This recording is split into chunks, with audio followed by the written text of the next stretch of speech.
বাঙালি যে কোনো জিনিসকে চরম পর্যায়ে নিয়ে যেতে পারে এর প্রমাণ হচ্ছে এই তরমুজওয়ালা। বাইরে ভাই একটা সাধারণ মানুষ যে কিনা তরমুজ বেচে তার জীবিকা নির্বাহ করেন, তার তরমুজ বেচার স্টাইল সামাজিক যোগাযোগ মাধ্যমে ভাইরাল হওয়ার পর থেকেই তাকে এত পরিমাণ বিরক্ত করা হচ্ছে যে তিনি তরমুজ বেচাই বন্ধ করে দিয়েছেন। তিনি যেখানেই যাচ্ছেন সেখানেই শুধু মাইক, কোনো কথাবার্তা নেই, তার কাপড়ে মাইক লাগিয়ে দেওয়া হচ্ছে। যেখানেই যায় শুধু কন্টেন্ট ক্রিয়েটর আর কন্টেন্ট ক্রিয়েটর। কিছু হলুদ সাংবাদিক ও কন্টেন্ট ক্রিয়েটরদের জ্বালায় তিনি তরমুজই বেচতে পারতেছে না। যেটার মাধ্যমে তিনি জীবিকা নির্বাহ করেন সেটাই বেচতে পারতেছেন না এখন। তার কারণে অন্য সকল তরমুজ ব্যবসায়ীদের সমস্যা হওয়ার কারণে তাকে বাজার থেকে বের করে দেওয়া হয়েছে।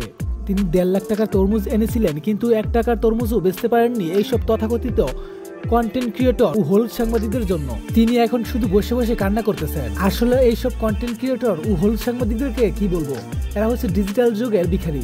বাইরে ভাই আপনারা ওনারা একটু শান্তি দেন, ওনারে ভালোভাবে একটু ব্যবসা করার সুযোগ দেন। নতুন কোনো কিছু বের হলে দৌড়ে যান না ভিক্ষা করতে, একটু সবুর করেন।